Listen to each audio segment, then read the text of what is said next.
There will always be rocks in the road ahead of us. They will be stumbling blocks or stepping stones, it all depends on how you use them. I was in darkness, but I took 3 steps and found myself in paradise. The first step was a good thought, the second, a good word, and the third, a good deed. And those who were seen dancing were thought to be insane by those who could not hear the music. All things are subject to interpretation. Whichever interpretation prevails at a given time is a function of power and not truth. Whoever fights monsters should see to it that in the process he does not become a monster.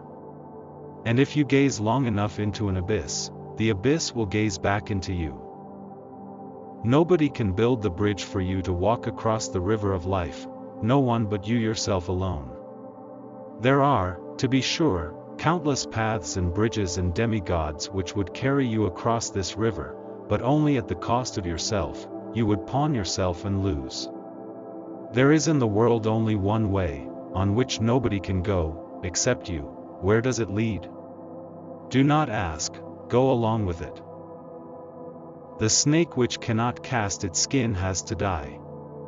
As well the minds which are prevented from changing their opinions, they cease to be mind. One can promise actions, but not feelings, for the latter are involuntary. He who promises to love forever or hate forever or be forever faithful to someone is promising something that is not in his power. To predict the behavior of ordinary people in advance, you only have to assume that they will always try to escape a disagreeable situation with the smallest possible expenditure of intelligence. My solitude doesn't depend on the presence or absence of people. On the contrary, I hate who steals my solitude without, in exchange, offering me true company. Men who think deeply appear to be comedians in their dealings with others because they always have to feign superficiality in order to be understood.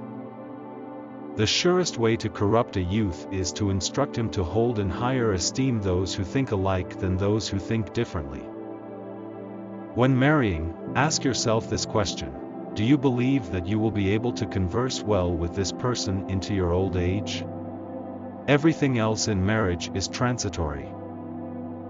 The great man is colder, harder, less hesitating, and without fear of opinion. He lacks the virtues that accompany respect and respectability, and altogether everything that is the virtue of the herd.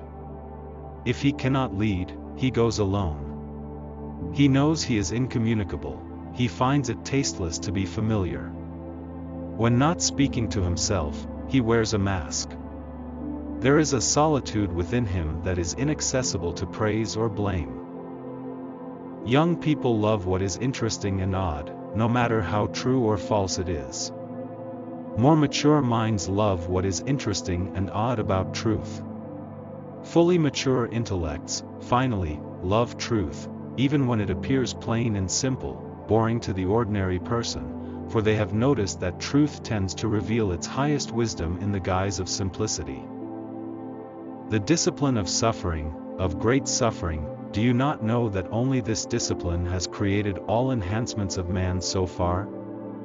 That tension of the soul in unhappiness which cultivates its strength, its shudders face to face with great ruin, its inventiveness and courage in enduring, preserving, interpreting and exploiting suffering, and whatever has been granted to it of profundity, secret, mask, spirit, cunning, greatness, was it not granted to it through suffering, through the discipline of great suffering? There are horrible people who, instead of solving a problem, tangle it up and make it harder to solve for anyone who wants to deal with it. Whoever does not know how to hit the nail on the head should be asked not to hit it at all. The most spiritual men, as the strongest, find their happiness where others would find their destruction, in the labyrinth, in hardness against themselves and others, in experiments. Their joy is self-conquest, asceticism becomes in them nature, need, and instinct. Difficult tasks are a privilege to them, to play with burdens that crush others, a recreation. Knowledge a form of asceticism. They are the most venerable kind of man, that does not preclude their being the most cheerful and the kindliest.